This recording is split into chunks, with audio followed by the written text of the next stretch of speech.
Here we are building bear fence again. This is the third one we've built. I bid a bunch of them to help out and give a third bid and ended up getting them all. So here we are building the brace. That's kind of the first step of the fence. I mainly just have time lapses in this because the wind blew every single day and it seemed like I could never get anything narrated.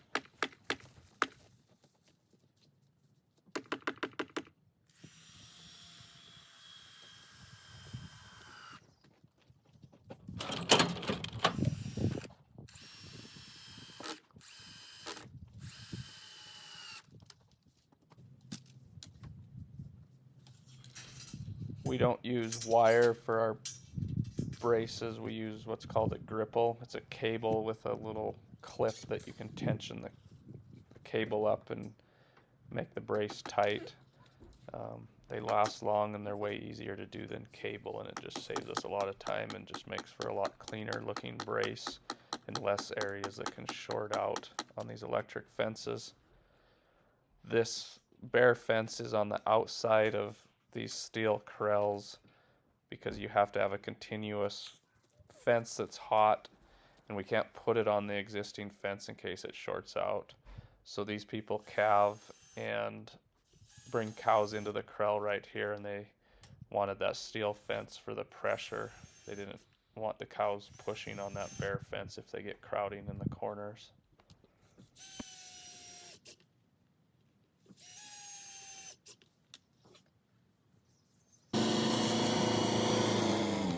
Once we have the braces in, we pull a wire to get a straight line and then drive all of our posts. The specs on these fences are 20 feet between posts, so we have 2 fiberglass and then a wood. Makes for a sturdy fence. And the fiberglass are just cheaper and less maintenance because you just clip them and don't have to deal with plastic insulators and stuff.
Here we're installing these drive-over pivot gates. You got to drill and bolt the bottom frame to the posts and then install the gate, hook up the springs, and then we put electrified fingers over the top of them.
at every gate we have to get power through the gate to continue the fence. So we bury a chunk of conduit and then feed all 3 wires through that and then bury it.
We've gotten really good at hanging gates. This job alone had 12 gates to hang, and by the end of the season we figured we're up over 75 gates that we hung for the year. These gates are mesh to keep bears from crawling through, and then we have to be 8 to 10 inches off the ground so that they don't want to crawl under. And then every gate we put these fiberglass rods in and attach them with a nail that we drive through, and then we put a hot wire on top of them, so if something tries to crawl over, they'll get shocked when they go over.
We built another bear fence. We're just kind of wrapping it up. Had a little bit of video of us doing it, but I'm gonna run around and test it all and make sure it's hot and show you some of it.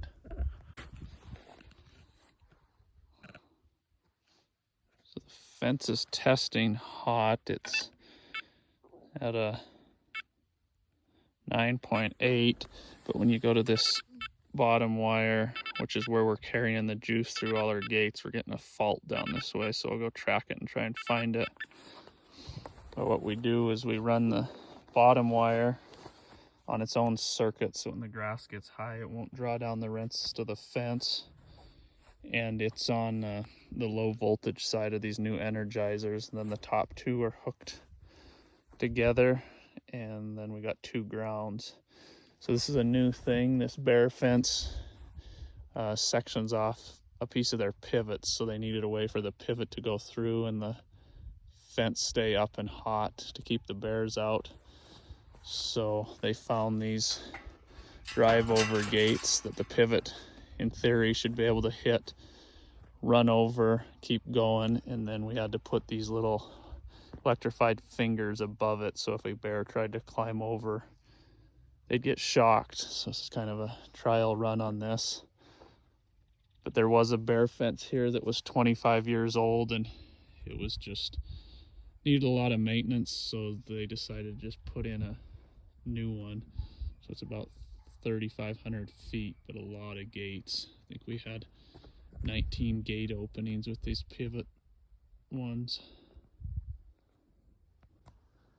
So the pivot goes through it 4 times on each section, so that's 8 of them. You can see 1, 2, 3, then 4. Then the fence goes off at an L, and then it goes through it 4 more times. This is our new fencing rig. The 4-wheeler with the dump box, the starter was going out. My old 6-wheeler was having issues with the coil. I ordered a new coil and it was the wrong one twice. So a local shop had this 6x6 Polaris for sale. It was a trade-in from a sheriff's department for search and rescue, and had like 400 miles on it. So pretty good deal. So keep us fencing for a while. Then I built this little silver box on the front so we can keep tools up here and it won't fall out. It's out of black paint, but that'll work. Should be handy. I'm tired of fighting with the starters and chain drives and stuff on the old ones, so I just made a little investment since we're fencing so much this fall. The top side of it, so it makes a loop, goes down there, around the barnyard, continues to make a loop back around to here. Had a little fault back at the beginning and it slowly got less, so I'm wondering if it's just the humidity or something, because I can't find anything wrong with it. So most of it's at a 9.8 to a 10.4, so I think we're going to call this one done and move on to the next one about 15 miles down the road. So we're still bear fencing. I thought I'd be done with this about 2 weeks ago, but the weather kind of held up until 4 or 5 days ago, so we pushed on, and well, we're up here in about 6 inches of snow, and today's actually a nice day. It's been kind of miserable, but we're clipping up the last stretch and gonna get it hot and see how things go. Didn't film a lot of these last 2 jobs because, for one, I'm tired of fencing, and 2, it's kind of repetitive work. I can just show you a little bit of the highlights. It's kind of neat country up here in the big pine trees and stuff. But this one was a little over a mile, and the one we did right before that was like 3,300 feet. So decent sized jobs, a lot of gates and turns and stuff, but we're getting it done. So it looks like we wrapped up this fence just in time. It's starting to snow pretty good. Just did a walkthrough with the agencies that help fund and inspect these fences, so got it all clear. Sometimes it can be a pain. They'll nitpick wire spacing and stuff, but this one turned out good. So now we're out of here and hopefully done with fencing for the winter. So thanks for watching and tune in next time.